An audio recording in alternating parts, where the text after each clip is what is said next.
Welcome, everybody, to episode 68 of PT Shop Talk. On today's episode, we do Draftcast. In celebration of the football season starting up, we'll see where Mr. Nick Doling ends up on his draft list. And then we'll finish up with our top 5 foods or beverages we hated as kids, but now enjoy. With me, as always, is draft master Nick Doling and his assistant head coach, Jeremy Van Klompenberg. Welcome, gentlemen. Welcome. Are you guys hearing that dinging? Is that coming through for you guys? You got to share your sound. Okay. So the draft has officially started. This is God. But my host has disabled screen sharing, so you guys are just gonna have to go with me, I think. Is that a thing? How do I don't know. I don't know. Let me see. Oh, there we go. Well, there you go. Gandalf's got it on lockdown. Pick number 1. The clock is ticking. It's not me. Why don't you try it now? It's gotta be JJ. And Justin Jefferson just was taken with the number 1 pick.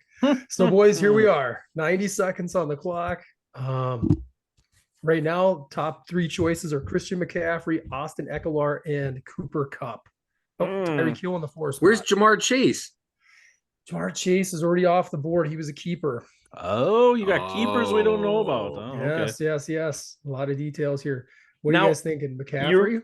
You say your PPR, correct? Was that what you said? We get half of a PPR. Half of a PPR? Yep. Very interesting league, yes. That's lame. Yep. I don't make the rules, I just follow them. Yep. Yeah, get him on. Get the commission. Yeah, hey, you know what? Didn't Eckler have like 105 receptions last year? He was fantastic. Something crazy. I'd prefer him to McCaffrey myself. You think so? I think McCaffrey's just due to get hurt again. Yeah, I think you're right. I think we're going to take him. Here we go, boys. With the number 2 pick. Kenny Powers takes Austin Eckler. Good call.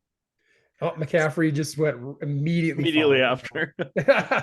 Somebody was like, yes, Nick, you idiot. See how it goes. This is fun. I don't know, kind of dorky.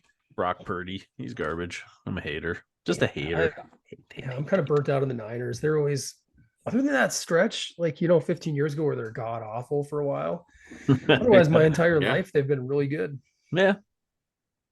Yeah, I'm just a biased man. I didn't like the Trey Lance thing. I wish that would have been better, Yeah. What do you think is going to happen? Can't hold it against him, I guess. But what's that? What's going to happen to him in Big D? I don't know. It's a kind of a weird deal. I guess he's got to prove himself. I think they think he has a potential. Obviously, they picked him up, but I mean, Cooper Rush didn't have a bad year last year. He's still their backup. So I mean, was he undefeated last year? That I don't know. For the 5 games or 6 games or whatever. Yeah. I think he was like 5-1, maybe. I thought he kind of came down to earth right at the end, but okay. Kind of one of those things where it was like, oh, he's not bad, and then all of a sudden people are like, okay, like he's not as good as Dak, which is not a super high bar. Well, anytime a guy's like, Dak came in with some expectations, he's playing in Dallas, so it's like unless you're an absolute superstar, people are just waiting for a reason to just pile it on you. Completely agree. Yeah, it'll be interesting. I hope it works out for him. Again, a little selfish. I think it always helps NDSU when you got players succeeding in the NFL. But and right now, the articles early this week were pretty much poo-pooing on him. So, it's not really. We talked last week about how few snaps he's taken in the NFL, how few games he played in college. I mean, hopefully he can still develop and change that narrative. Yeah, hopefully. I mean, even if, sometimes being the 3rd string quarterback might not be bad. Scout team, just practicing all the time. It's probably what he needs. Mm-hmm. Versus being the guy on the sideline with the clipboard. Guy needs reps. Mm-hmm. Yeah, it's interesting when you look at that. I suppose this is a narrative I've seen a little bit too now. When you look at that 2019 Bison team, where he had historically one of the best college seasons of all time, 28 touchdowns, no interceptions. Pretty wild. But you look at that and that 26 team FCS, right? Lower level competition. You have Christian Watson, who is potentially a number one receiver in the NFL. We'll see how the year pans out.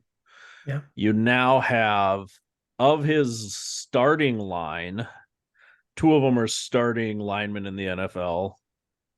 One of them is an NFL lineman, not starting.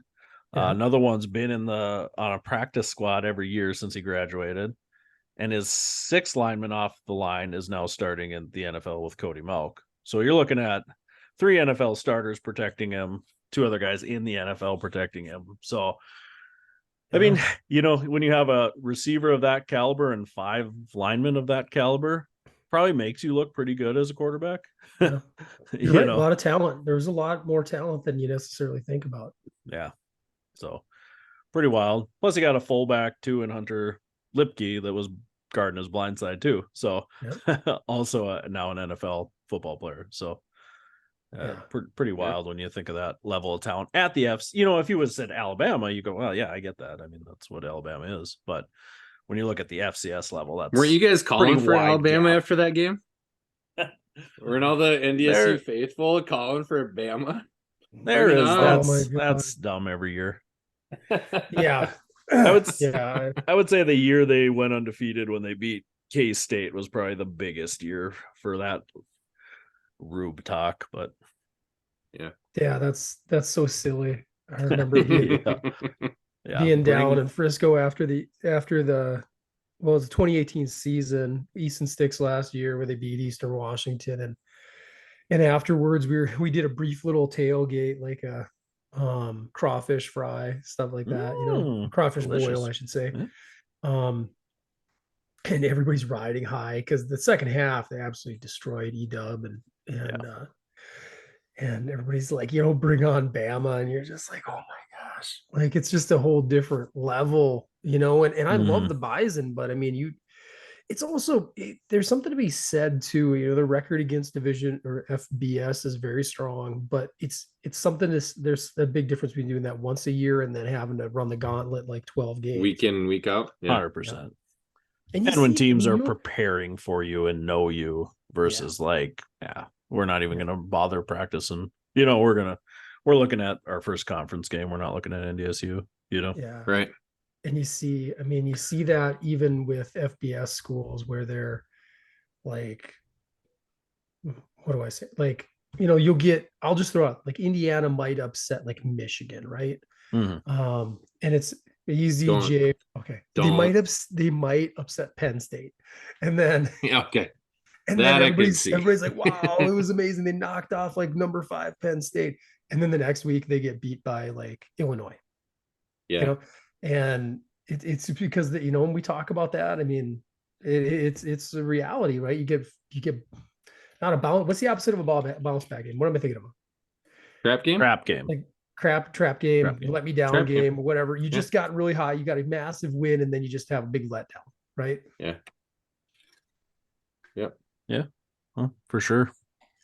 By the way, a little draft update quick. Where are we at? I've picked twice now. Devontae Adams at the wide receiver spot and Patrick Mahomes as the quarterback. So I'm like, ooh, you took him early. Yeah. I'm talking with you guys, but I mean, maybe that's the key. I'm not watching the thing up until I hear my little ding to ding, and I like it so far, fellas. Why don't you try sharing that screen now? I gave you permissions. All right, all of them. I'm going to highlight tight ends next, and here we go. Oh, you getting Hawk? Eye off a new deal? TE on 4, huh? You better get. I might get Hawk. He's number 2. How's that coming? It's coming good. Coming good. All right, Mark. I had Mark Andrews last year, but Yahoo. But I tell you that Mark Andrews, he's banged up. He's always banged up. I don't know. Hawkinson, they said after he was traded last year, was the most productive tight end in the NFL. That can't even be possible. In terms of what, like, Kelsey is unreal, and then Kittle. And I don't know, Jeremy, fact check that one, bro. All right. Because didn't part of the Brock Purdy thing wasn't that Kittle like totally came back after disappearing for like a season and a half? Yeah, I mean that if you look at his season, it probably wasn't that great, but definitely finished strong. But I think that's going to always be a byproduct of, I shouldn't say always, like Tom Brady uses tight ends really well, but it seems like when you have younger, more inexperienced quarterbacks, you tend to see tight end production go up a little bit, dump out, the easier passes, bigger targets, Look at these running backs. There's a lot of depth here. A lot of mediocrity too. That's so tough to pick running backs nowadays, I think. Jeremy, you're high on Najee Harris, right? No. Oh, you're not. Okay. You look good. Not at all. Not at all. That's funny. He'll probably be good. I don't know. Pickett. You know who? I'd probably go there. Projection. Look at this. I'd probably go Jahmyr Gibbs, man. Look at how they're doing Madison dirty down here. Only projected for 800 yards. That's weak sauce. Yeah, put your money where his mouth is. Let's see you draft him. I might be able to steal him later though. Yeah. What so you're a keeper league? Yes, sir. So this is always drove me insane in my league, but I don't think Yahoo's like this. You keep your keepers are the round you got them the year before? No. Okay. So we got a couple rules. One that I found out this year, because I wanted to keep JJ, and you cannot keep your first rounder from last year. Yep, that's relatively common. And what happens is like you lose the round pick ahead of where you drafted him last year. Okay. So you're telling me Jamar Chase wasn't a first round draft pick last? No, he was like a third, maybe. That's surprising. Wasn't he like the best receiver in the league 2 years ago?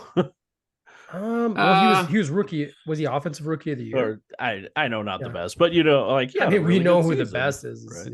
He wears number 18. He plays in Minnesota, but and number 2 might be Tyreek Hill, but yeah, he's up there. I don't know who I can't remember who kept him. I have to pull up that text. I can tell you here in a second. Yeah. Sometimes you get skittish, right? Wasn't Chase a little dinged up too? Oh, here we go on the clock. Oh, what do you say, boys? Tight end. What does your usual draft plan? Like you go with the standard knowledge, or you flip it? I always wonder that. I never know what's right. Tell me standard knowledge, but well, like your PPR, right? So you're gonna get your top 2 receivers. Then if a really good quarterback's available, you snag him, and then you try to get a receiving running back. You get 6, but if you get 6 for tuds from a quarterback, yeah, I think that goes out the window. I mean, we only get 4. A lot of we get, but we get 4 for a passing touchdown. We get 6 for rushing. Okay. Yeah. Do I do Hawk right now? Is this my little wild? That's so early. Don't do that. Don't pick with your heart. That's a bad idea. But out of what else am I going to get here? There's no consistency here, fellas.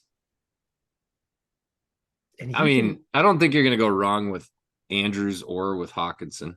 And I loved Andrews last year, but dude, then he missed like a big chunk of time with his shoulder.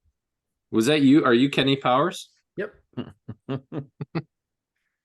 Duh. My Professor Cock and Balls himself. Yeah, I think I changed that in 09. It's been the same ever since. Yeah. Yep. Yeah. We got Ramrod in there too.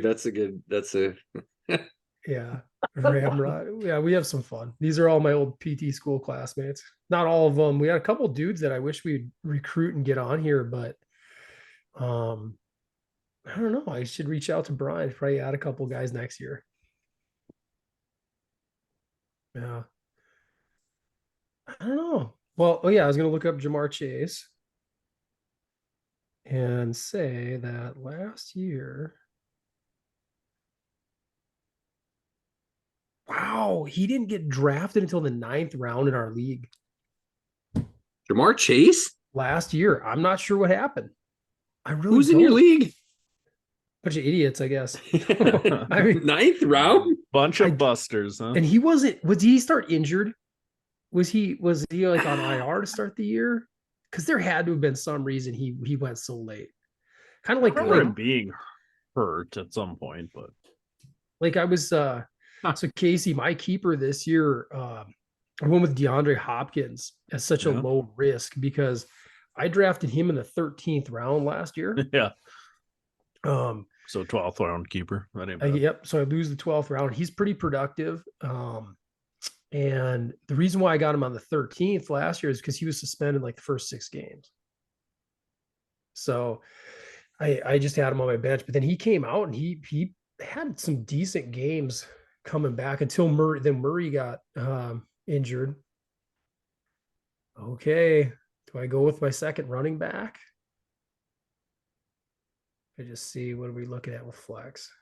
Stevenson from New England. You can still get DK.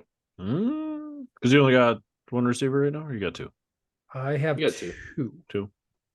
Oh, I got Hopkins my and I got my little screeny over top of you. Ooh, yeah.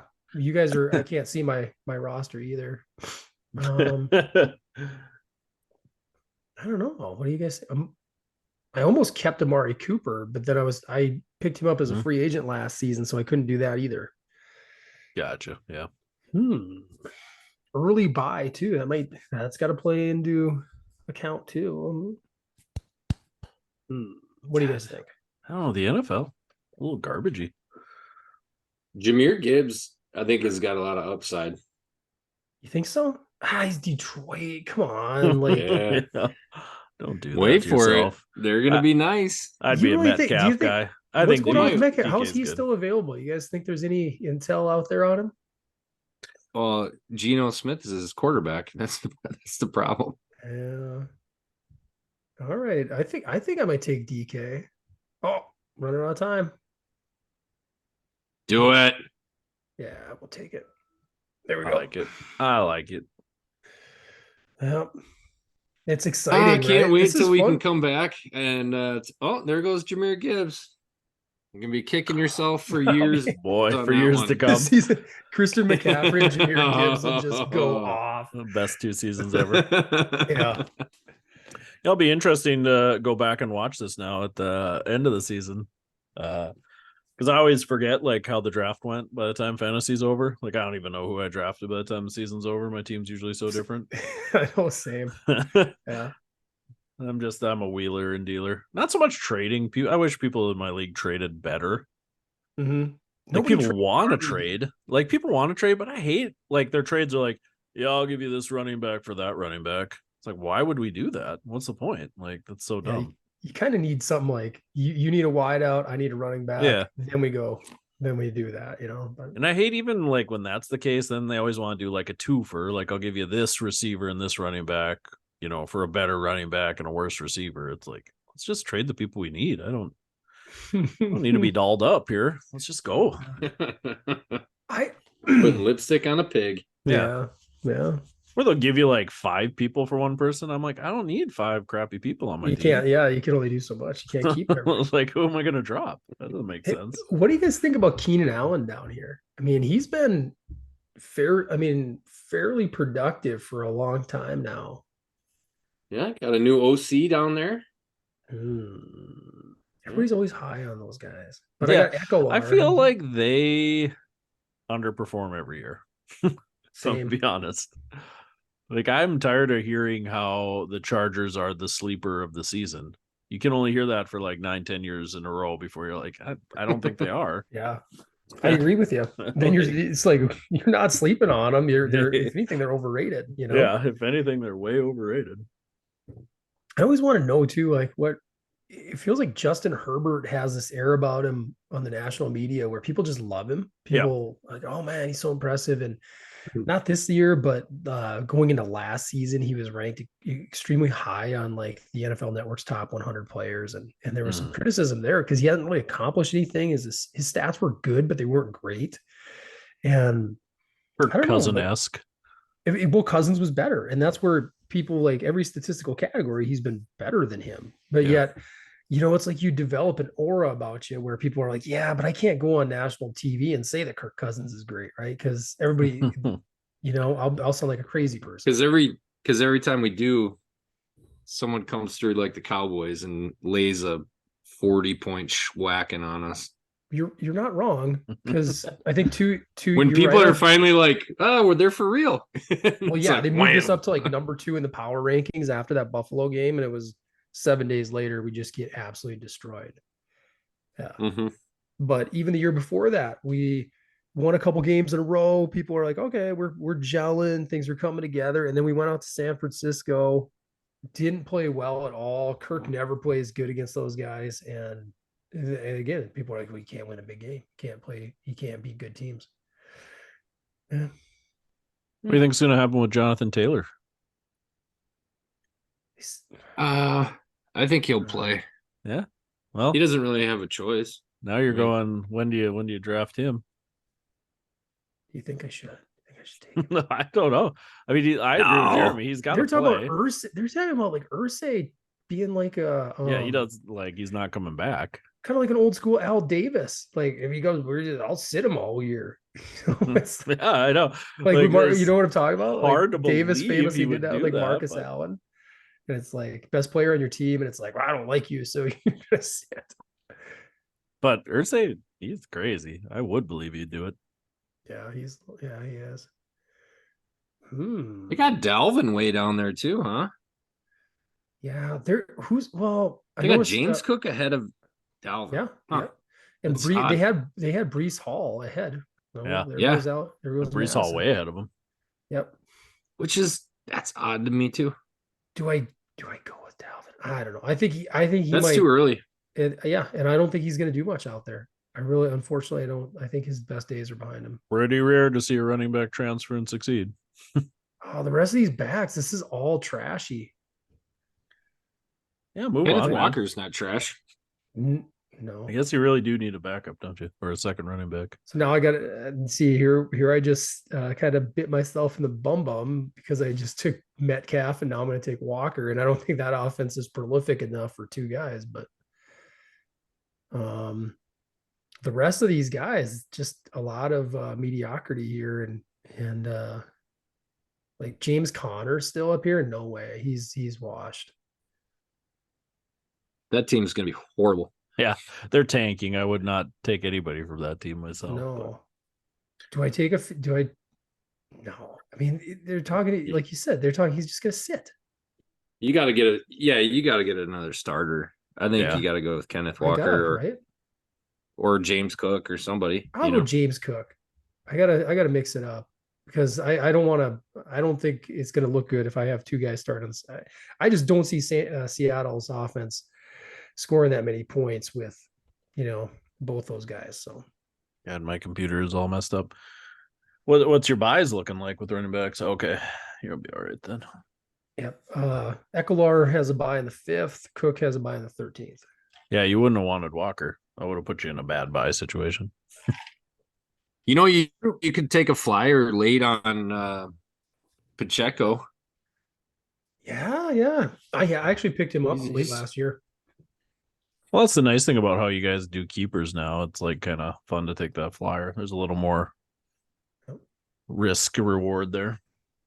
And then they were floating too. I mean, he's got to be way down on the list, but they were floating Edwards-Helaire. I had him last to the Vikings. They were floating him to the Vikings. Oh, last season he was not injured or anything, but he just moved down the depth chart, and they moved up Pacheco and then our old boy Jet McKinnon. Jet played amazing. Who saw that coming? Gosh. I did.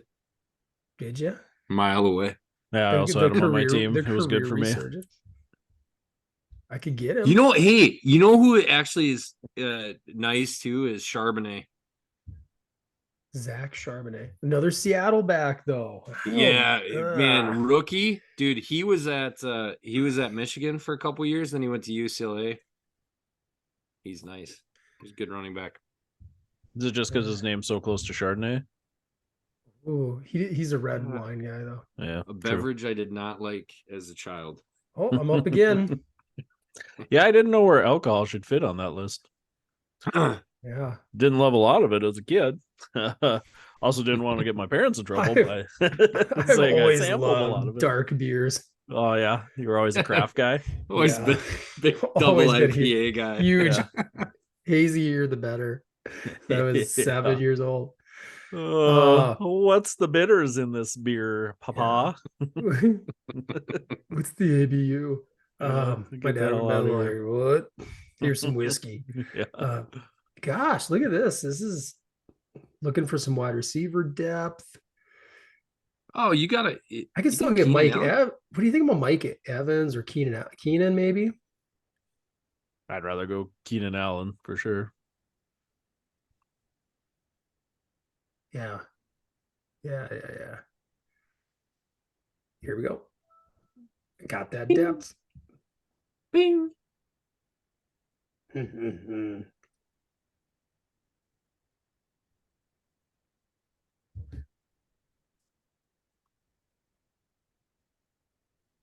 Do I dare go with a defense right now? No. Yeah, that's what I'm saying. Are you one of those guys that just goes completely against the curve? I've actually get my defenses at my tight ends. I really want to have my kicker locked down. Well, I think the narrative on tight ends is shift, but I've had good seasons going early with like a defense and a decent kicker because you still need them equally as much throughout the season. And if you get a good, consistent defense that's not losing you points and can score you double digits, that's pretty nice too. Yeah, it depends on how deep your bench is in your league. Obviously, you got a couple spots on bench in your league. And how easy it is to pick up and drop people. I'm one of those guys that just switches his defense like every week.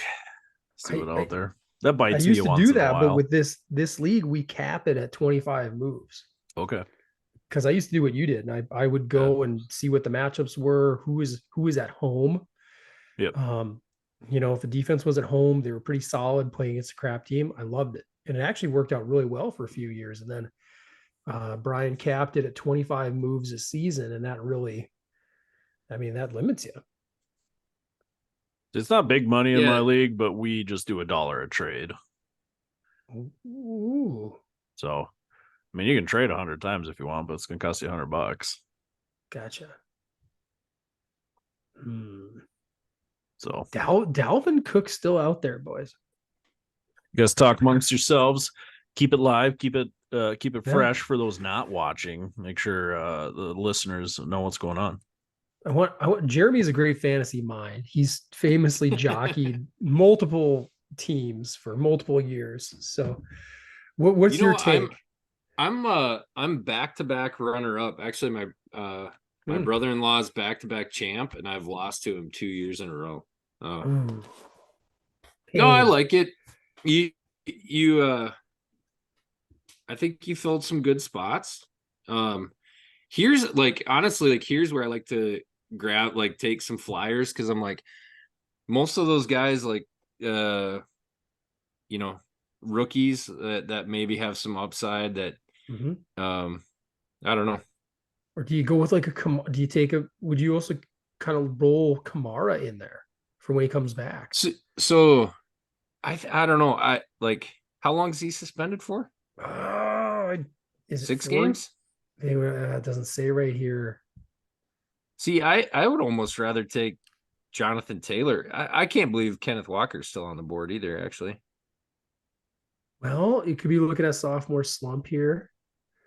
So they're talking about a lot of his performance here. I'm not seeing how long he's suspended. Yeah. They're saying high end. Jonathan Taylor's 4 games if he comes back. So he's suspended. Oh. Yeah. Well, somebody just took Kenneth Walker. I think I might go with you. I might take a flyer on Taylor or Pacheco. Yeah. It's just the question mark is does Jonathan Taylor play? Or does he just shoot, what's his face in New Orleans, wide receiver? No, had 160 catches. Oh, Michael Thomas. I was gonna say was gonna say Michael Williams. I'm like, that's not right. But he did that, right? Like he had the ankle surgeries and then he kind of sat out and like now he's been nothing the last 3 years. 100% right.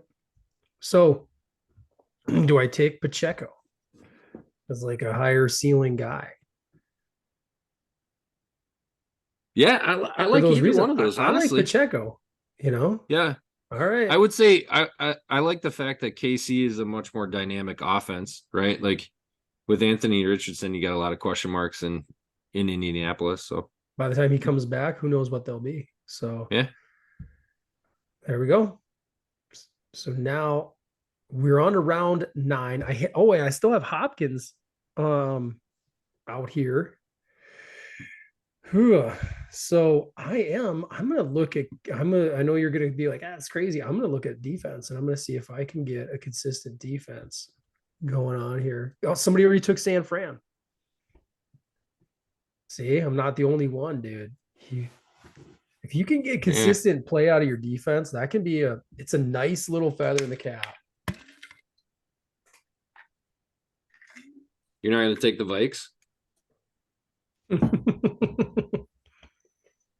Well, they might turn out to be a hyper aggressive D this year.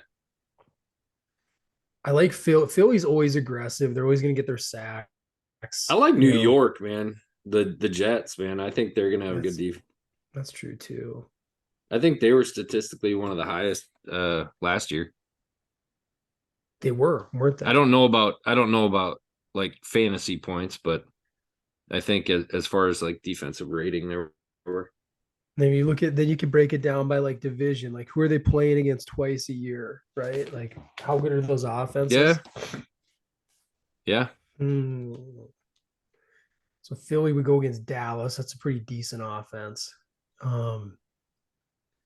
Giants, kind of a wild card there. Washington, nah. I'm back. Are you going defense finally? Yeah. I told him San Fran. Somebody already nabbed San Fran. Proven they must have been listening, and they're like, Jeremy, I'll prove you wrong. Oh yeah, we should just Facebook Live this or YouTube Live it. Would have been smarter. They probably are. Yeah, hacking in. You going Philly? I think I'm gonna go Philly. I like Philly's D. They're hyper aggressive. Yep. Fun D to watch. Okay, yeah. Jets probably ain't a bad choice either, but no, it's not.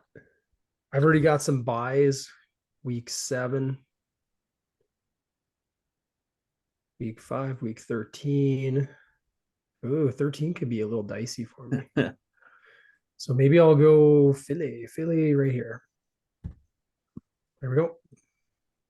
So you don't like to just put all your buys on one week and just take one loss? Oh, that's interesting theory, huh? I guess I've never even thought of that. And just never worry about it. You got to lose one game anyway. Nick's got a never surrender attitude. I know. I don't see. I'm a rollover. He's not gonna. No, that's not true at all. It's only one loss. I've had weeks like last year between buys and injuries. I'm like, I don't even care. I'm not gonna even look at this week. And you finish with like 60 some points, and you're like, just close the book. It's on to next week. Trevor Lawrence as a backup, boys. He's nice. Could be really good. Yeah, you're not wrong. His bye with Geno Smith's down there. I know how you like that Seattle team. Yeah, put all my eggs in the Seattle basket. Yeah, that's smart. I guess Tua was a very efficient QB when he was healthy last year too. Everybody's, that sleeper team this year is Jacksonville. See people because they did knock off the Chargers in the playoffs, and I think people really they're not a sleeper. They made the playoffs. They're feisty. They made the play. They won a playoff game. Yeah. Not gonna take a flyer on Raj coming back in MVP again, showing the world. I don't know, man. That's tough. Isn't it crazy to see Aaron Rodgers all the way down there? So far down, below Geno Smith. That's wild. And there's and Anthony Richardson below who's Anthony done Richardson. Nothing. Yeah. That doesn't make a whole lot of sense, but he's way below Deshaun Watson, who did not look good when he came back last year. No. Man, if you watch any Hard Knocks, A-Rod's he's gonna be like the MVP of the league this year. Oh yeah. It's just like a total Rodgers puff piece. Like he's the greatest. Cut his hair, showed up looking good. He's ready to ball. Yeah. Who's narrating that piece of work? Is it Leaf Voice Schreiber? of God? Yeah. Leaf Schreiber. He is awesome. He shows up in one episode. I had no clue. Yeah. No clue. When NFL Network like started using him like years ago, you'd be like, God, I never realized how great of a voice this guy has. So you're like, ooh, he really makes this sound amazing and important. He does. Yep. Yeah. Brings a lot of almost makes you forget a lot he of played pizzazz. Sabretooth in like one of the worst Marvel movies ever. The worst Marvel never movie forget. ever. Never forget. Never forget. I guess I could still take Kirk O'Chains too. Somebody already took Trevor Lawrence. Darned it. You're you could take a flyer on Deshaun Watson too. If he stays out of the massage parlors, he might have a year. I'm pretty sure his best year was when he was going to the massage parlor all the time, Jeremy. Yeah. That's a great point. He needs those. He needs those muscles loosened up. Yeah. He needs a rub and tug. Nothing wrong with that. Man's got a lot of stress in his life. Robert Kraft got away with it. Why can't Deshaun? Orchids of Asia, right? Isn't that the big story for like a week? Orchids of Asia. Yeah. Man. What a different life, right? Yeah. Like he's got like a house in Florida, hit it up, and then literally like left the place and then flew to Kansas City for AFC Championship game. I think that was the story. Interesting. So what other spots do you have? What other spots do you have open left? I want to take a backup QB. The only starting position I don't have is a kicker. Take Ant. Oh, I might take Raj. He's probably going to be the only thing of substance on that. He'll probably get a lot of rushing touchdowns. You think so? Yeah. Look at this line. They're giving him a decent little line, but not many passing touchdowns, but about 5 rushing. They see him losing 3 fumbles. Like to know what metric they use. Well, they see Aaron Rodgers losing 3.1. Yeah. Oh, just a little worse. Yeah. I'm a little surprised I am not envious of your position to have Brock to choose Purdy. between. They don't have Purdy making much in the way of passing touchdowns. I feel like it's gonna be a lot of short yardage passing touchdowns for him. I could also look up here. I could also get Dak Prescott as a backup yet. All right, I'm taking Raj. Do it. Yeah, if you're gonna take a backup quarterback, take one who has just a huge upside and a small, who cares if they crap out? You're not gonna play him anyways, unless all of a sudden they don't take an average quarterback as your backup. His bias 3 weeks before Mahomes. Yeah. I'm not going to take a guy like Cousins because I know I'm never going to play him over my starter, even though he's good, unless your starter gets hurt. And you're right. But you take him off the board for someone else. And I don't think in my situation, unless somebody's on absolute fire, unless somebody's absolutely on fire, I'm not going to start anybody over Mahomes. Right. Well, I guess I shouldn't say that. Whether maybe it's late November, weather's like they're playing in Buffalo and it's going to be crappy. But your first 5 rounds, you just have to play them every week. It's just you have to. Yeah. So for me, if I'm picking somebody as my backup, I am going Richardson in case, like Jeremy said, all of a sudden he's just doing rushing touchdowns left and right. Or I'm picking a guy like Purdy, who you're like, well, he's got a ton of weapons. Mm-hmm. If he is actually better than a 7th rounder, maybe he is a Tom Brady guy who throws 35 touchdowns. Yeah. One of the years I won this league, I picked up Michael Vick in his career resurgence year with Philly, and that was week 6 or 7, and that was so freaking fun. Every week, how did you sleep at night with him on your team? I kept Dobbs in the kennel safe. Okay. Yeah, every time the TV was on. You Yeah. have forsaken me. Yeah. You for a second. Dobbs just wasn't having it. He's Yeah. like, can't believe you. Give you them dog shame eyes. But I mean, every single week, the second half of that season, I think the minimum he scored me was like 35 points. I mean, he had some Go nuts. George Pickens.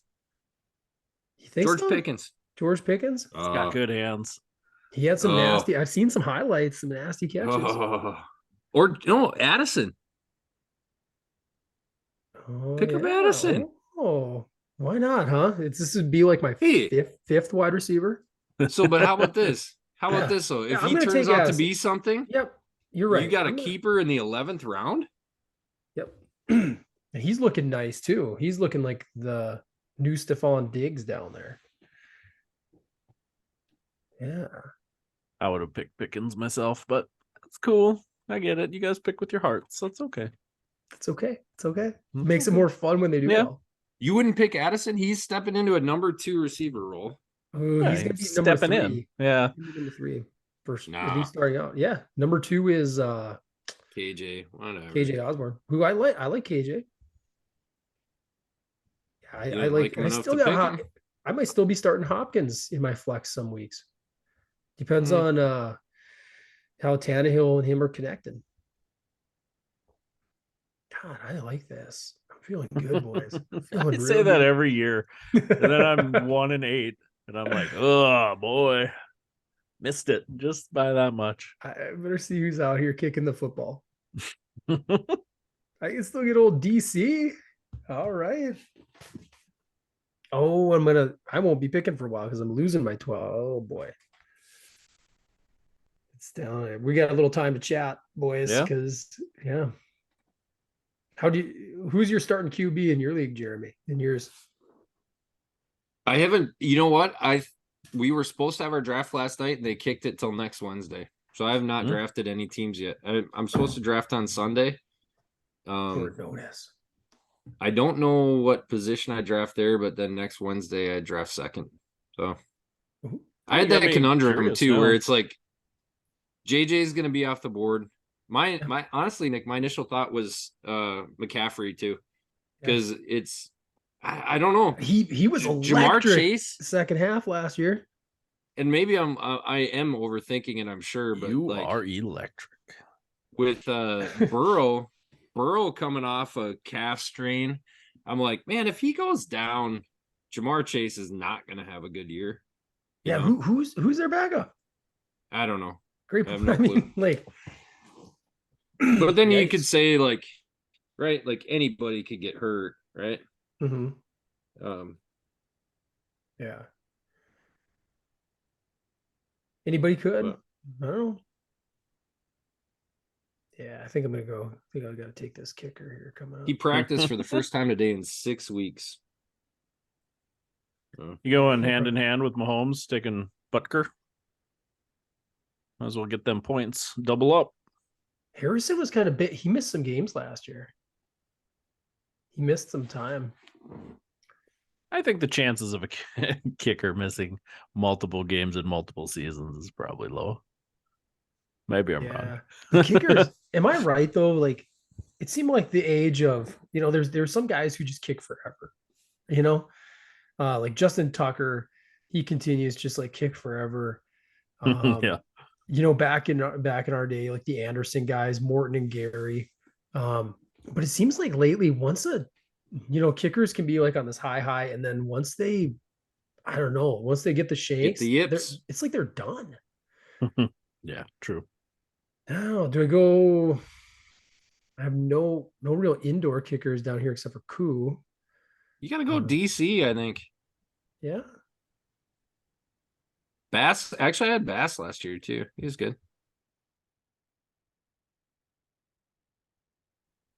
Bad weather. Yeah. Up in like that wind tunnel in Buffalo, and they just don't even kick.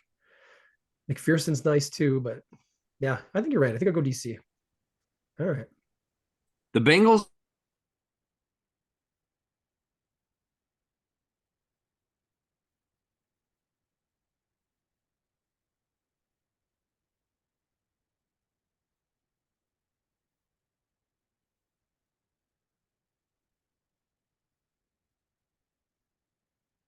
Oh no! Backup defense. You don't. Oh man, you still got some good wideouts out there. There's some like Mike Evans has been around, feels like forever now. Is he gonna and who's getting him the football? I mean, that's the question. Is Baker gonna really connect with him? I think I've had him at least 2 years already. I'm not going to take anybody from Arizona. We established that. Good call. Jerry Judy's just never shown up. Talk about potential. Oh, he's just hurt. Well, he had a decent year last year. What did he have last year? Yeah, go check it out. 170 and an ankle injury. Blah blah blah. Probably would have been more. He almost had 1,006 tuds and 1,000 yards receiving. 67 catches. That's pretty meh. 972. That's a little better. I don't know, Jerry. And Jerry trying to talk me to Jerry. Yeah, don't listen. Don't listen. Rashad Bateman. Yeah. You think Lamar is going to get the ball to him? Think he's going to do all right this year? Maybe. At this point, you got 3 picks left. He's hurt. Is he like done? I don't know what he had. I thought he was done.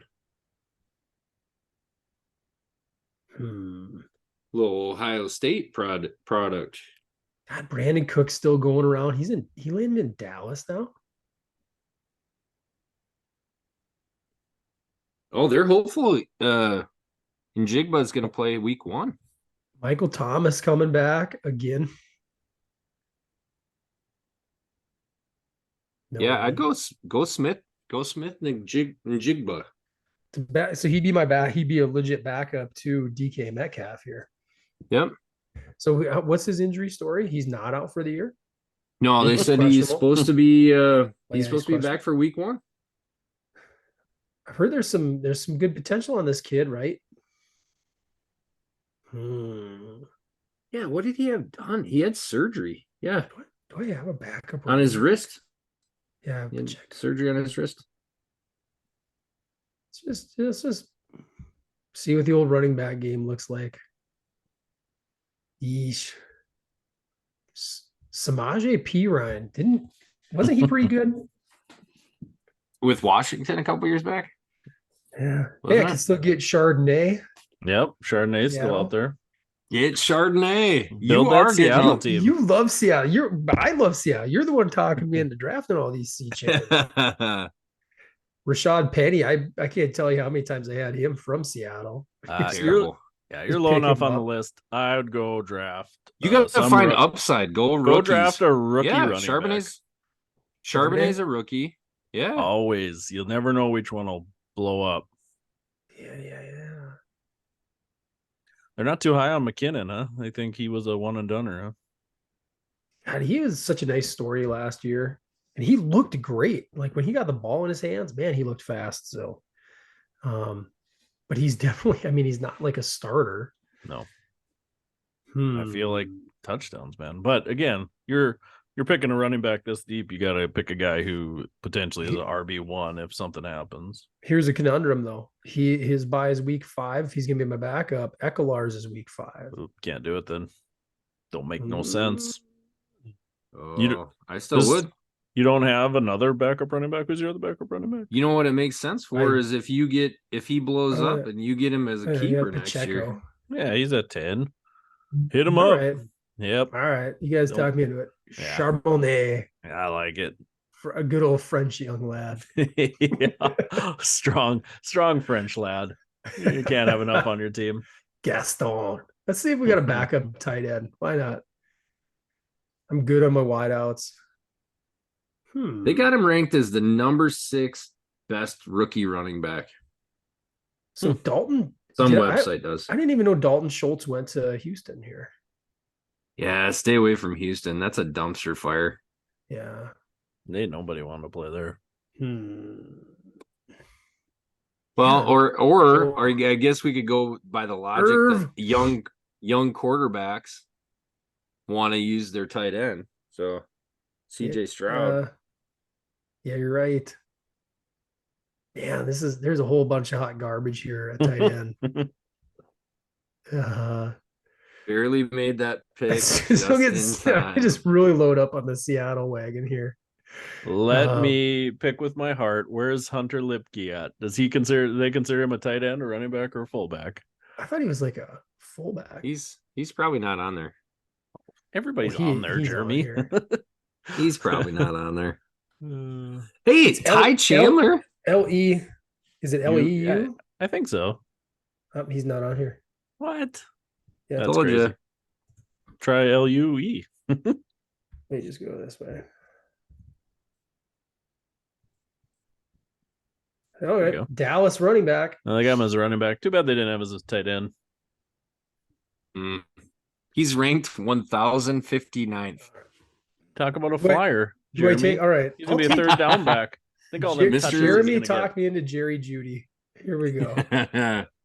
Jeremy Jeudy. Talk about low risk. And that's all she wrote for this. Plus, they got new coordinator, new coach in town. They're ready. Man, your draft goes so fast. That was pleasant. I feel like some years my drafts take like 3 hours. It's unfortunate. Yeah, I think we got a couple guys who are auto drafting tonight. Yeah. At least 2 or 3. And I don't know, everybody. Sam Laporta too. Ooh. How many teams in this league? We only have 8. Oh. So that's why there's so many good people still on the board. Yeah. I'm like, how? No, it's you're right. You're right on, because like I think was I telling you that we have like 14 in our work one this year. And it's completely different, right? It's like yeah, like 70 points might win you a game in the work one, and then in ours you need like 150. 150. So it's just but it's fair all around, right? Yeah, I think they're different. I'm in 2 leagues. One's an 8, one's a 12, and I kind of like that variance there. I do too. I wouldn't want to do both of the same. I kind of like having them a little different each way. Yeah. One's a keeper, one's not. That's kind of fun too. Yeah. The keeper, there's some other rules there too. Like you can't keep the same guy 3 years in a row. Like you can't draft him, keep him. You can only keep him one time, I guess. Yeah. I wish we did something more like that. Like we just reset keepers every couple of years. Like just do a clean sweep. Yeah. I remember early in this league, who's that? Why am I blanking on good wide receiver for the Colts? Not Marvin Harrison. Who am I thinking of? Other highly productive guy from that era. Reggie Wayne. Oh yeah. I had like Reggie Wayne for 5 years. Yep. So just out of drafting alone and then keeping him once, I think. I don't know. That ain't bad. No, it's fun. Thanks for joining the war room and entertaining that. Yeah. We're taking off for the old Labor Day weekend tomorrow. Else I'd try to get this up. I don't think I'll have enough time tonight. So other people drafting could get the insider info. Get up three brilliant minds. Yeah. Yeah. Three something. That's gotta hit that Omaha Zoo up this weekend. Oh, we head down to Omaha. All right. Should be nice and cool down there. Yeah, we're gonna be in triple. Like Sunday, they're still calling for triple digits. Yeah, they are here too. Yuck. So I imagine Omaha is gonna be just as miserable, if not worse. But that'll kind of wear the kiddos out, I think. Damn climate change. Yeah, heat is still there. Yeah, that's still their weakness with their little bodies. Yeah. Unlimited energy until it gets into the 9,500. Problem there is that means I'm gonna have to throw my daughter on my shoulders for most of the day. But then when there's something fun enough for them to do, though, it's amazing. Like Baylor will hammer it out outside, and he just face is beat red. And he's just like hair is all sticky and wet, and you're like, you want to go inside and cool off a little bit? And no. Fine, leave me be. And then they just crash hard. Yeah. Life to be a kid, man. Oh yeah, joy. So but maybe those kids have tastes right now that they need to grow out of. Okay. Good segue. Good segue. They need to acquire. Into our top 5 foods we didn't like as kids, but like as adults. Whew. Sorry for that, guys. Been a week. It was an exciting draft. Took a lot out of you. Yeah, it's too much. It's in the heat all day, ready to crash. So, no, I think it'll be a fun list. I was similar to our last list. Things we liked as kids, hate as adults, and I kind of played the list similar where maybe not everything I hated as a kid, but the level of enjoyment I have of it now versus then is just a huge gap, you know? Same. Yeah. I got a little bit of both. Yeah. I got some of each of those. Yeah. Yeah. I mean, there's definitely, obviously, the numero unos and stuff were probably disliked and really like now, but there's some stuff where I was like, it was edible as a kid, but like love it as an adult. So, very good point. Yeah. Who wants to rock and roll first? I can go. Okay. Hit it. Yeah. You got it. Start off. Fire it up. Since we already talked about this earlier, I did put beer as my number 5. Okay. Yeah, perfect. And really dating back to the very first time I ever tried it, I don't know if I found a more disgusting beverage to consume. Spit it in a sink right away, and my dad's buddy laughed and thought it was like hilarious. So and now I obviously am a grown man and I enjoy it quite a bit. Very flavorful, more flavorful the better. Quite a bit. Yeah.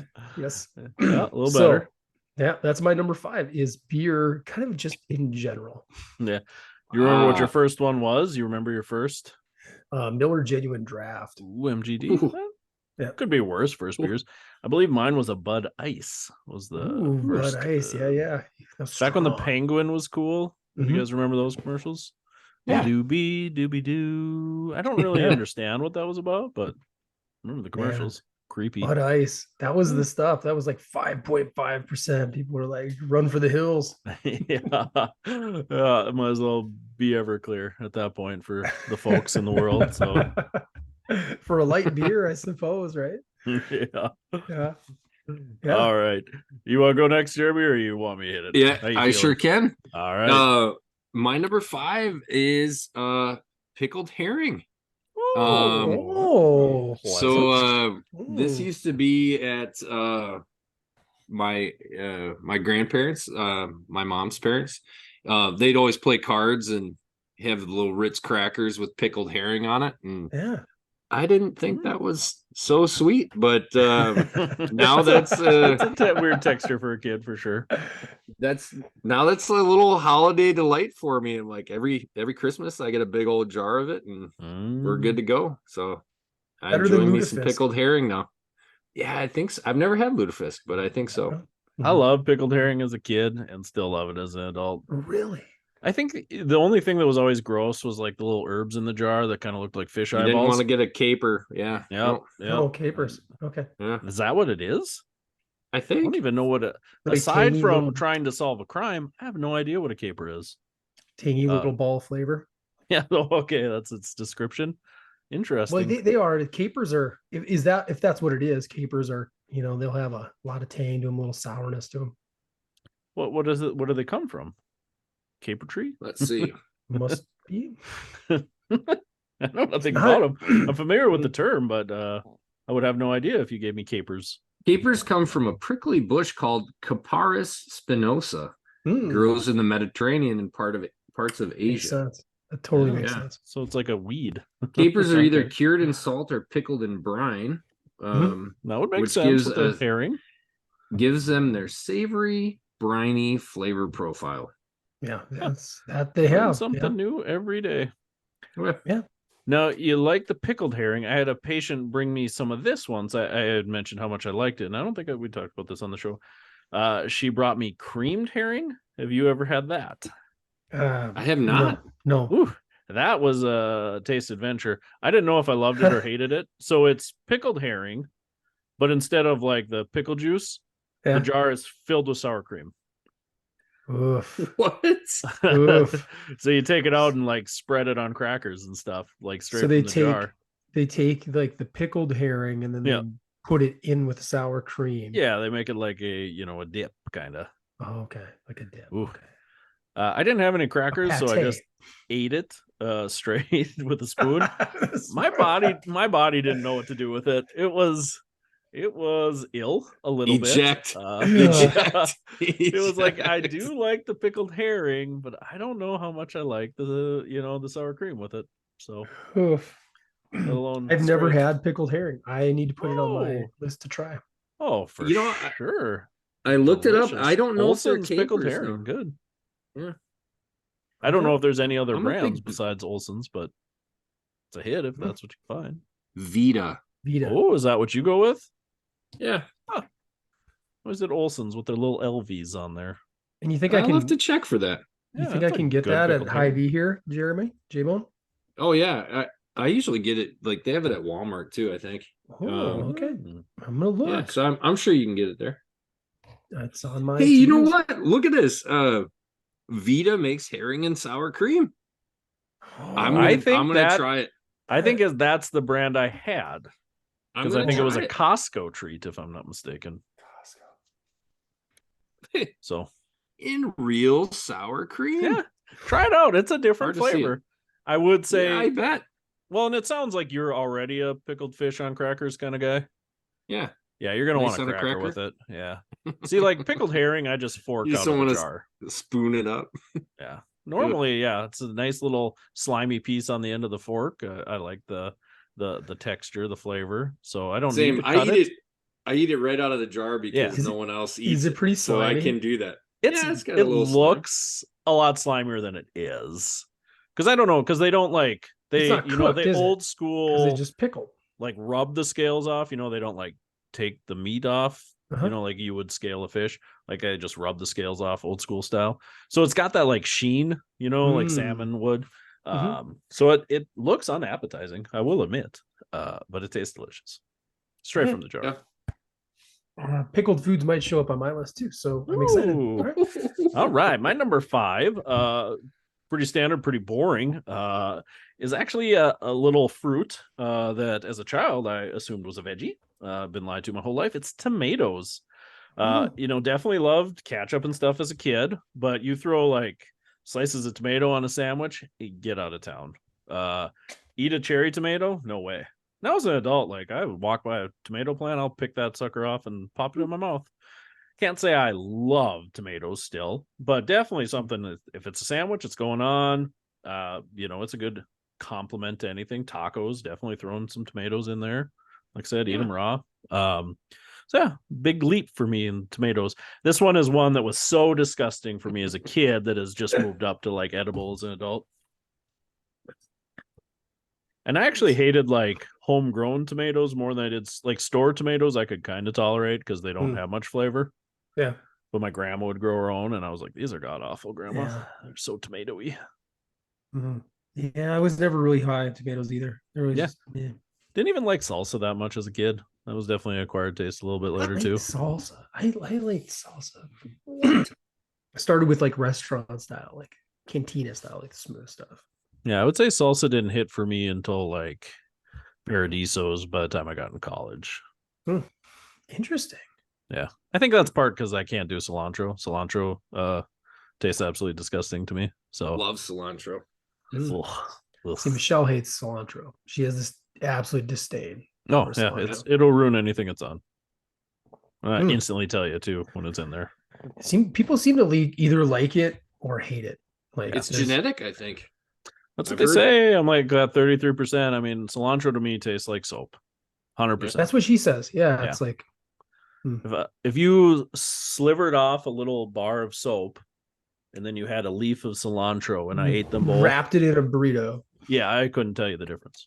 Okay. If I closed my eyes and ate one versus the other, they'd taste the same. If it's Irish Spring, it all looks the same anyways. That is so true. Yeah. That's funny. So true. All right. What do you got, Nick? Numero 4. All right, number 4. We were texting about this last night. This is a real story to me. My number 4 is horseradish. Something that when I first tried it as a youngster, I had no idea why on earth anybody would want to consume this food, as my nostrils like just torched. And I'm pretty sure I put way too much on the cracker, whatever I was dipping it with. But now, as I've gotten older, as long as I can kind of modulate it a little bit and not over consume, it is delicious. I love it, especially pairs extremely well with beef, like good roast, some horseradish. Love it. I really do enjoy it. I had patience. I had one guy, he made his own homemade horseradish, and he'd go and dice it up and bring it in really strong stuff. That was good. That was good, but you had to use in moderation. Yeah, a little a mortar and pestle. Pretty much. Pestle. Yep. Yeah, just Yep. grind it up. Because it wasn't like, you go buy, it wasn't the sauce. It was straight up root. Straight up just root ground down. And I would mix it. I would actually mix it with like a little bit of mayo to kind of cut it, and then make it into a little bit of a sauce, because it was almost too pungent, like putting it on anything straight. It was just pretty damn strong. So yeah. See, I guess I vary. Like a sandwich, obviously I like creamy horseradish. But if I got like a prime rib, I like the little like mashed up root, just a little tiny dab on each bite. Yeah. It does. So, there's something about it with beef. It goes, I don't know, it matches up really, really well with a good roast. Yeah, prime rib and horseradish. Mwah, chef's kiss. Always loved it though. It didn't take me much time to enjoy that. Really? But I think that was one of those things, kind of like the pickled fish thing too, where like everybody in my family, but like my grandpa thought it was super gross. So then therefore I was like, well, I'm gonna like it too because my grandpa liked it. You know? Sure. Yeah. It was always like that. Kid, yeah. Like try this, and he'd have that sly smirk on his face because he thought, I was gonna hate it, and I was like, oh, this is super good, Grandpa. It just became our thing. Horseradish was kind of that way for me too. Yeah, I like it now. I really do. I even like you go to Menards, you get a bag of hers chips, like cheddar and horseradish. That's not a bad little chip. I can't say I've ever had that combination. And it's a hilarious little moment where my kids kind of learned a lesson on reading the bag, where we got home and they ripped it open right away and were eager to try some chips, and Connor about puked them up right away. It's a different I remember one of my really good friends, his wife lived with us before they were even dating, and finally they started dating, and I was like, all right, I'm gonna go hang out with this guy, give him a chance, see what he's all about. And he called me. He's like, hey, I'm going to cook up some brats, And I was like, well, I'll bring like mustard and horseradish and some chips and stuff. So I brought this horseradish over. I was like, you like horseradish? He's like, oh yeah, I love it. And I was like, be careful. Like this stuff is like pretty strong. And like on the jar, it says world's like strongest horseradish. And I was like, you just probably want a dab. He's slathered it on like mustard. Tough guy. And I remember, because this is the first time we were like ever met. I would have done that too. God, he took a bite and it just went right into his sinuses. Start the snot running out. Started gagging. He had to spit it out of the sink. He probably didn't stop crying for like 20 minutes. That was like our first time ever hanging out. I was like, he couldn't even talk for a while. He has not had horseradish since, and that was probably 15 years ago. You ruined him. I did. My bad.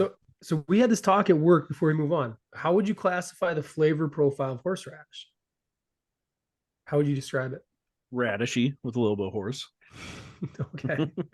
With a side of horse. Yeah, because we agreed it's not hot. Like you don't call it intense. Hot. You don't call it spicy. You call it pungent. But does pungent kind of fit? I feel like pungent's more of like a smell. Like smelly? Like cheese is pungent. I don't know. Like I guess horseradish does have a hit. I mean, it's almost like smelling salts if you take a big hit of it, but yeah, I don't know. Yeah, pungent's right? Sharp taste or smell. I mean, okay. Sharp. I think it's sharp. I don't know. Like I would say that, like, sharp, intense, Intense. It is a weird description now that you mention it. Because it's not like bitter, like we talk about with wasabi, right? I mean, it's the same, very similar. And do I was just gonna say that wasabi was gonna be on my short list. Fun fact: did you know that they say 95 to 99% of wasabi is fake? Yeah, I think we talked about that. The real stuff is. Yep, you blew our minds. Okay. A few weeks back. Yeah. You were a hater until I love told that you tidbit. I didn't believe. I was in disbelief. Both of you guys didn't believe me. Oh yeah, Jeremy, how quickly you forget. So Casey was the one that brought it up. Were you? Jeremy's panhandling the idea of his own. Right in front of me. That's all good. You remember when I told you that? You don't have to. I was gonna go with it. I was like, I have it on video. Bring it back. Bring the clip back. I'm gonna clip it, Instagram it, just so people know. I remember somebody said it. That's nuts. I used it today. I still can't believe it. Yeah. Because remember, I was like, horseradish or like wasabi, super expensive. And you guys were like, oh, because Nick was like, you can get it at whatever mart you guys have in Marshall. Yeah. You're like, yeah, Hy-Vee's got 100% pure wasabi. Not true. Pure green horseradish. Yeah. It's very true. All right. Where are we at, Jeremy? 4? Jeremy. Number 4. So this one I wouldn't say I put in the hate bucket as growing up. I just didn't have it a lot. But now I absolutely love it. And that would be hot sauce. So probably my favorite condiment. No, I try it all. But probably the go-to in the fridge is Frank's. That's my new ketchup. Put it on everything. Absolutely love it. So yeah. It's actually ketchup or ranch. It's replace that. Just hot sauce on everything. So you have my number 4. So Frank's is your favorite. You got anything really exotic out there? If you want if you want the a little dabble, do you? There's some stuff called Dave's Insanity sauce. Yeah, Dave's. I've had a jar. I've had a bottle of that in my office back in the day. Do you have the really, really hot stuff? I had they had some dumb name to it. I bought it in 2011. Yeah. Did you ever try any of it? Yes, I cut it with something. And that was one that was like uncomfortable. Like that one I almost couldn't handle. So I would use it as a joke with some patients that when they come by my office, I'd open up the jar, take a whiff of that and tie it to something really funny. And hey, if you don't do your exercises, you got to take a pull on this. Right? Put it in your eyeball. And it was nothing but heat. Like you open that thing up. I'm surprised you let people sniff that. Like that could be like people wanted to. People want like except you get some people who are like, no. And then other folks are like, I can do it. And like, oh yeah, it smells like pure butthole. It's like, oh boy. And I still think we should do like a hot one sampler challenge on here. I like that show. I'd love to do that. Yeah, just do like maybe the top 5 instead of full 10. But do you ever get some, Jeremy? Do you like the Lolas? You ever buy some Lolas? They make some good, like anything with garlic and garlic cayenne. That stuff's good. Garlic in any hot sauce is good. Yeah, I agree. Yep. All right, my number 4. Yeah, hot sauce, delicious. My number 4, talked about this a little bit, I think last pod too. This is food I liked in one thing only as a kid and absolutely hated in everything else, and that would be mayonnaise. Loved it in that tuna salad as a kid, but you put it on absolutely anything else as a kid, and it was absolutely disgusting for me. Now I enjoy it. Throw it on every sandwich I make almost. Anything that's deli, anything that's dry anyways. Such a nice little binder. Slides are all down as I'm getting older. Slides are all the way through, which is nice. It's just it's enjoyable. I like it. I think the McChicken was what turned me in my college days when you could get like 5 McChickens for $5.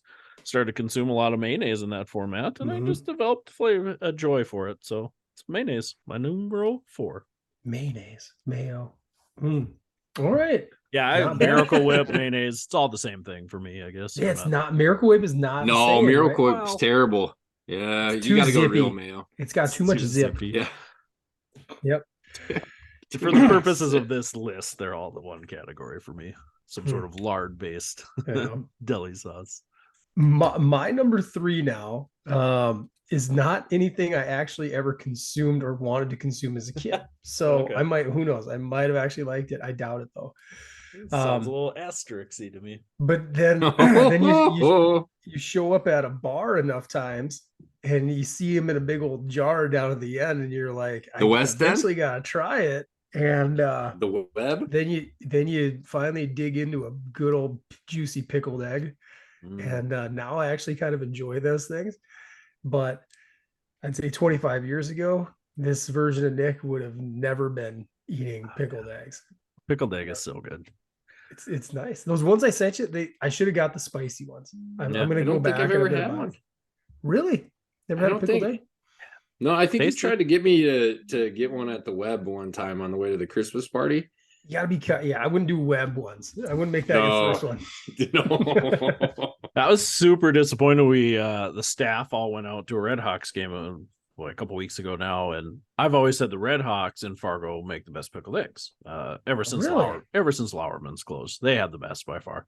They just have. Did they have a big old jar? Yeah, big old jar of them. Like I said, nice neon yellow. That throws me off. But I got them this time, man. They always serve them with like the basket of pretzels. And they were like wrinkled. I've never had them that. They had been in that jar for years, I bet, at that point. Safety.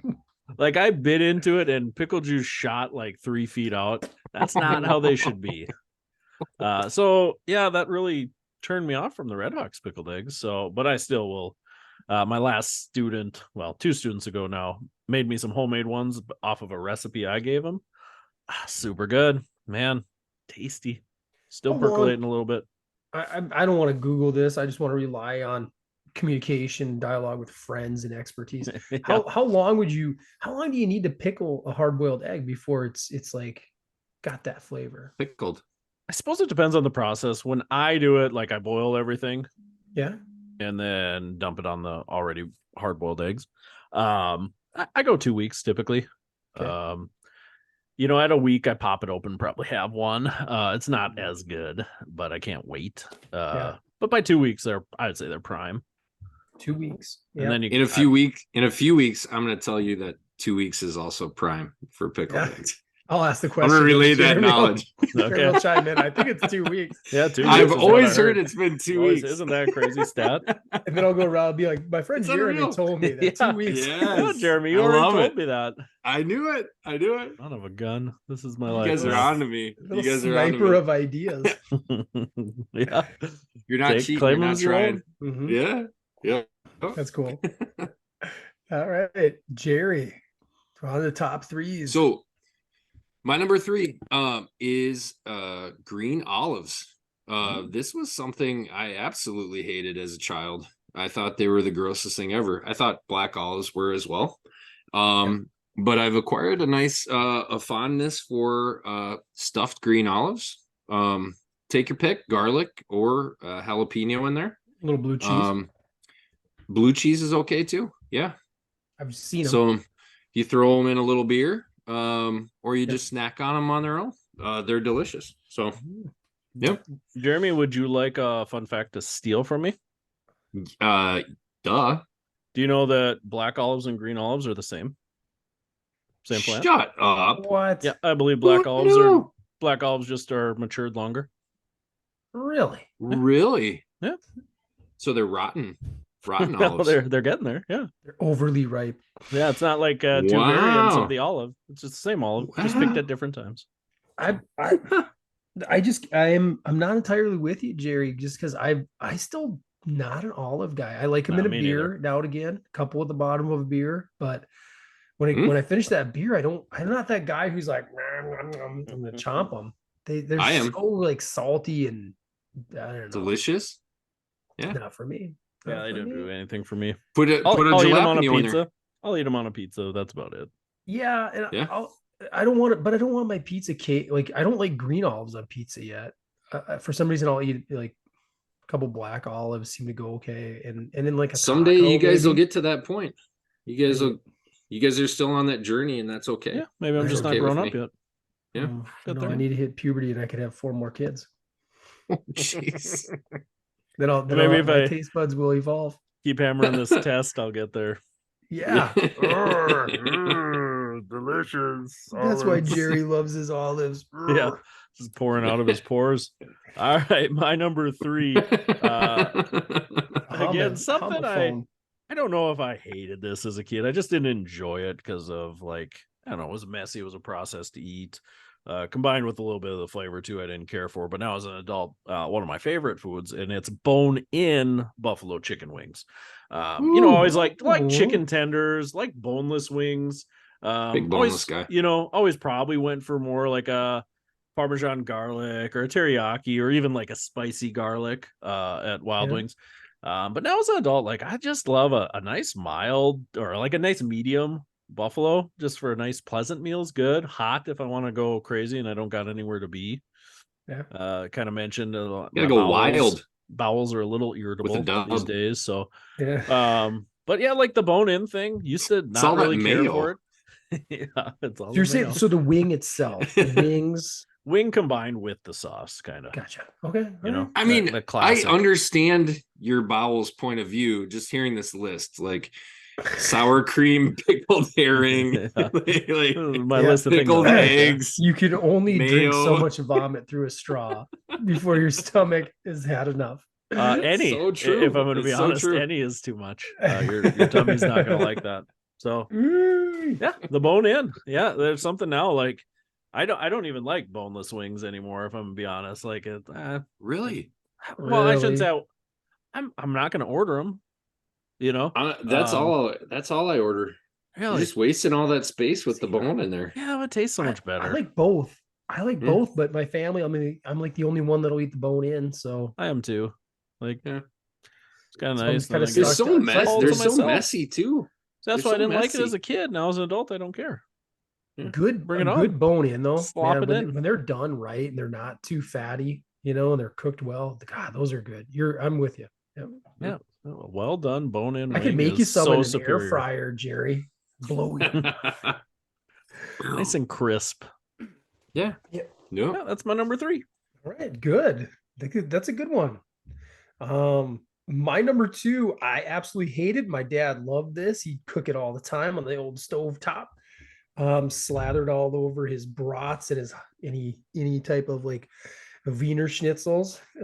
Is sauerkraut. I hated it until one day in my late 20s, I had a meal at PK Egan's in Canby. Shout out. You had it on Name your dropped so many pizza. times. You had it on your And- pizza, didn't you? And some family ordered the what is it, the Belgian German, Yeah, whatever.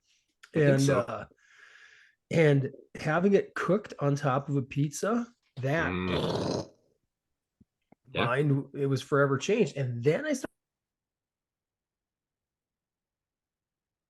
to see what my dad was on to, and I really enjoy it. It's also very good for your gut microbiome as well as fermented cabbage.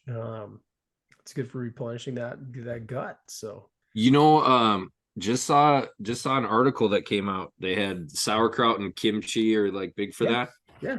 They said drinking beer is just as good. Same. I want to see that article. All right. I like the All right. roughage from the sauerkraut. The beer doesn't do that for me. Need some bulk. Yeah, I'm not Per usual. disagreeing with you, Jerry. I thought you because, wanted like, everything to slide through. Well, I think the bulk helps though. Like you need a vehicle. Like it's the water slide with the tube is way better than just like the water slide on your back. So if you cooked your brats in a combination of sauerkraut and kombucha, you'd be made. Your tummy, it would feel good. You might Yes. not even. You might have to exit the kitchen immediately. It's You'd not have far to from how I eat eat now. in the bathroom. But yeah, sauerkraut, man, delicious. Love sauerkraut. I liked it as a kid too, though. Again, Really? probably another grandpa thing. Jerry, what was you? Were you as a kid, like, if it was cooking on top of a stove in a big old pot, would you have been like, "Oh yeah, granddad, dish me up"? We made our own sauerkraut. Yeah, sauerkraut and sausage. Hardcore. That's just like a good meal. Or sauerkraut and dumplings. Also I'm not pretty solid. disagreeing now. Now I really enjoy it, but man, there's just something about that stench and the tanginess. Just too much for me Good. when I was younger. Yeah, in college, man, I always carried a little jar in the fridge, threw it on my jacks before I put them in the oven. Always a good flavor. It is really good. That's like a secret little flavor booster to put it on Yep. top of a pizza. Throw it on your frozen pizza, fire it up. Mm-hmm. Cool. All right, Jerry. All right. I'm still looking for that article. Yeah, no, I'm cool. That would excite me to read it. My number 2 is mushrooms. This was something that I definitely hated as a kid. But now you get a little bit of some morel mushrooms cooking up in some butter, throw that on a little steak. Tough to beat. Tough to beat. So yeah. I don't know. I thought always, and maybe it was just how they were prepared too, or maybe it was because we probably only had like the little canned mushrooms growing up. Yeah. But Awful. I don't know, Sliced. they always tasted rubbery and like they're just gross. But yeah, now I don't want to eat a steak without them. So yeah, it's very it's good. my number 2. That's a great choice, Jeremy. Probably the first choice so far where I would be like, I wish I would have thought about that one a little harder on my list because I do love mushrooms now. Mushrooms are good. They're Any way, delicious. shape, or a big old cap on the grill, and just fry it up like a steak. Whew, that is good. I've even had like a mushroom hamburger, where they don't have a hamburger patty, but it's like mushroom, balsamic, cheese. That's good. I like them. Different, Fine. Eat it on the side. It's a different flavor. I enjoy them. You who famously are not a burger guy. Mushroom burgers. Well, I mean, like I said, the best burger I've ever had is like a 3. So, mushroom burger is not far off. So, yeah. I kind of always, I liked, we used to get the breaded and fried ones from Schwann's. And I guess I always kind of didn't mind them as much as a kid. Although you get the occasional one that's still kind of slimy on the inside. That was gross. I was going to say those fried ones, boy, there was just like too much fluid in them. You'd bite into them and they like burst it into your mouth with juice. And you're like, oh. Yep. Wasn't ready for that. Kind of a high probability of squirting there. Yeah. Better be careful. Yeah. Unless that's what you're looking for. All right. Gotta be watching with the mushrooms, Jeremy. That's what we're talking about. What's happening here? Yeah. Handle too rough with them mushroom tops. They're gonna squirt on you. So my number 2, this probably, like you said, with mushrooms, probably the same deal. Like probably more how they were prepared, how it was prepared. Just seemed like a absolutely waste of money and flavorless to me. And it's a steak, man. As a kid, like we would cook probably like flank steak, well done. I like that too. Like a cheap cut of steak, well done was how we had our steak as kids. And I just thought, like, why would you ever choose this over a hamburger? Like, it's rough. It just tastes like burnt. It doesn't even taste that good with ketchup. Ketchup doesn't even help it that much. It's tough. I'm chewing it. But now as an adult, I mean, it's probably a top 2 food for me. Steak, probably my preferred food of choice is a nice old fat ribeye or like porterhouse, cooked well. So it went from almost something I wouldn't eat as a kid to one of my favorite foods. Big switch for me. Steak. So easy. I agree wholeheartedly. Sorry. Yeah, I agree wholeheartedly. Like even through college, I'm like, man, I would have taken a good burger over a steak. No, 100%. But yeah. But again, yeah, whether it was financially driven or just not having it done well early on, just wasn't used to it. So for me it's a New York strip, but I'm with you. It's right up there. So yeah, there's definitely a financial draw there in college because it was no way I'm gonna pay $25 for a stupid steak. I could have all I could eat fettuccine Alfredo for that, half that cost. When we were at PPS last year, did you go? We went to the fancy steakhouse. Did you get steak that night? I did. I think I did too, if I remember correctly. I still, got me a couple bottles of red and give me your most expensive steak, your most expensive bottle of red wine, and your 2 most expensive whiskey shots. I believe is how I rolled into that place. Ooh, big timer! I had to give one of those away. Stupid jackrabbits every year now. That's been a kiss of death for NDSU since I started making those bets. I won once. Stop. No, that's what losers do, Nick. Yeah, double down this year. I'm going to bet 2 shots. Triple down. Yeah. Yep.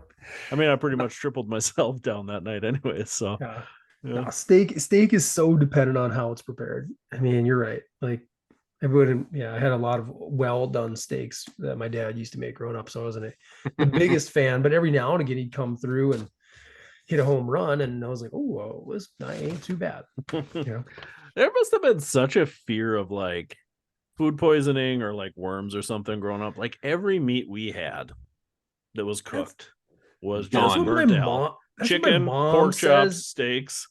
I think it was like an excuse. I just think I think my dad didn't know how to cook it. Boozing around the grill and like forget about it. Oh crap. It just feels like every meat we had. Meteorites. Right. That was the nice thing about burger. Like, you charred the outside, but it was still kind of meaty on the inside. Everything else, like, pork chops. Oof. like eating sawdust. Yeah. No, I've always kind of enjoyed it to a good degree. All right. My number one has kind of been said here. I got to dissect it down a little bit more. I'm going to refer to it as, I wrote down buffalo wing sauce.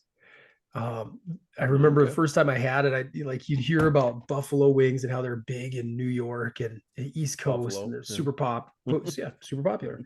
Anchor Bar, I Wait. believe, right? Famous Anchor Bar. I thought they just came from Buffalo's. First time I try it, Classic. like again, it's like the amount of tang and like the cayenne and all that. It was like, oh, this is so disgusting. I literally didn't finish my plate that I had in front of me. I'm like, this is so gross, and why does anybody like this? You know, all that stuff. And now you flash forward another 20 years and it's like, oh, this is so good. Probably more than actually, it's probably 26, 27 years. And it's one of my favorite things. And I don't need to go super hot either. I know, Jeremy, I know you like the hot, but sometimes I'm happy. I'm very content with just like a medium sauce, and I'll go bone in, boneless, doesn't matter. Kind of a nice little changer up. Yeah. Does it all? I like it. Jack of all trades. But so it had to be my number one because I absolutely hated it. You know, the first time I tried it, I didn't even want to go back to it for years.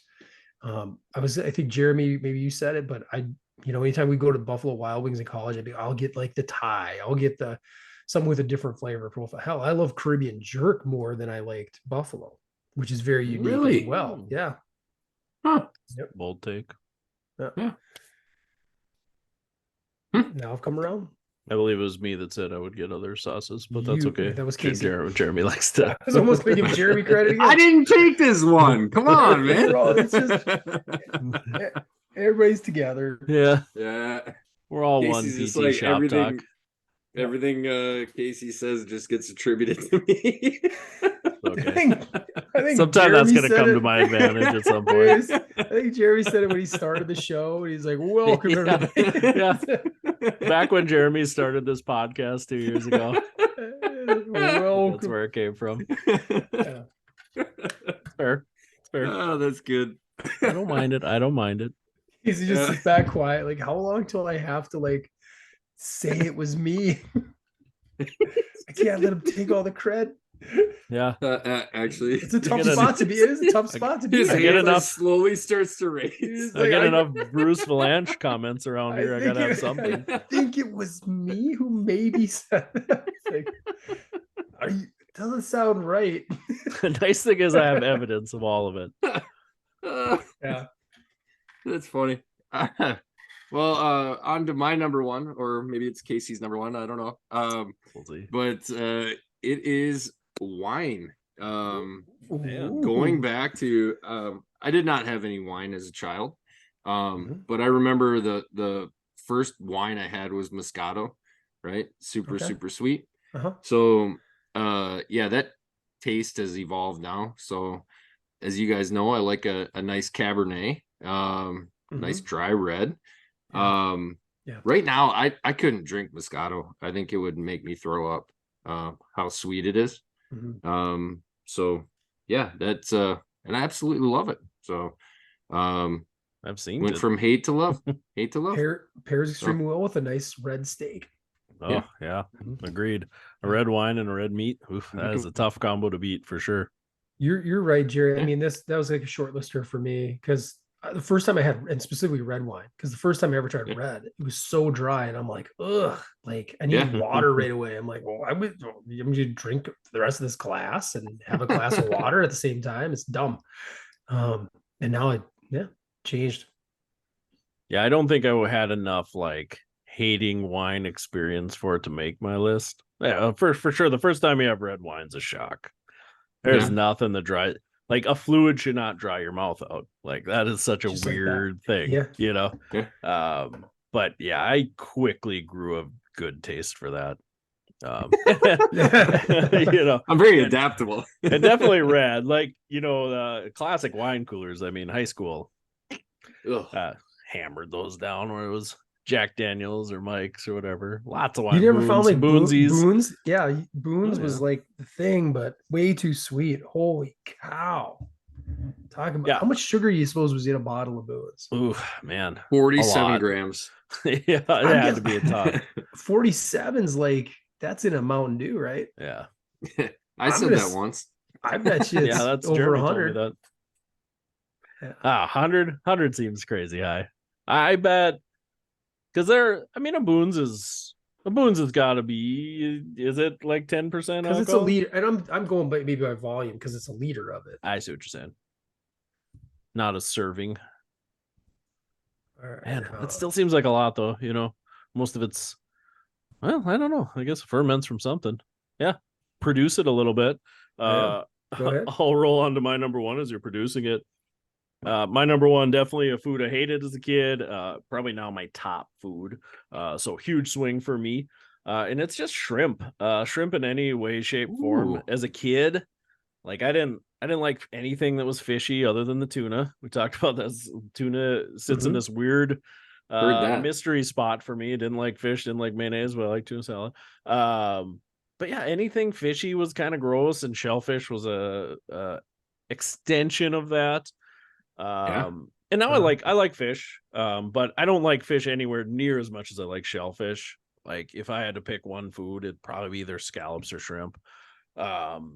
To eat forever, and any kind of shrimp's good, fried, grilled, baked. I like it all. So just a huge swinger for me from terrible like gag, because my mom would eat shrimp all the time.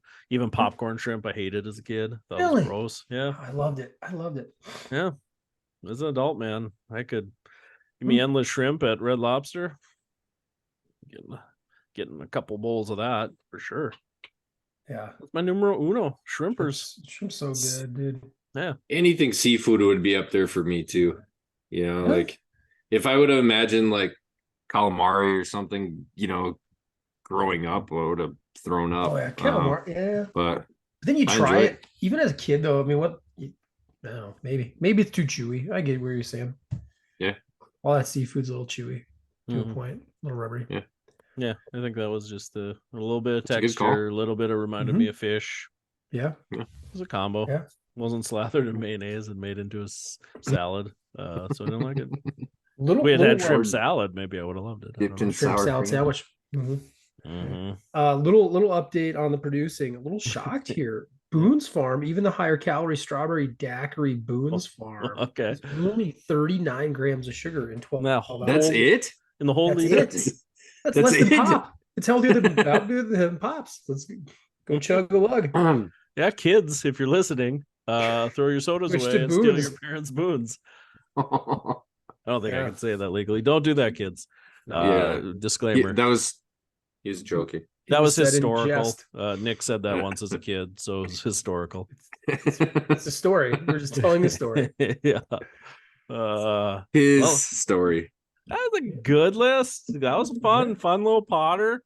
Little something different, just something fun. We'll probably get this posted maybe a little different way than the other episodes, but it was fun. I liked it. As always, check us out, YouTube. Throw up the videos so you can watch Nick draft, see what his team looks like, see what options he had. Check us out, ptshoptalk@gmail.com. Hit us up, questions, comments, anything you want us to talk about. We're always open. Until next time, I'm Casey Hansen. With me as always, Nick Doling, Jeremy Van Klompenberg. Thanks, everybody.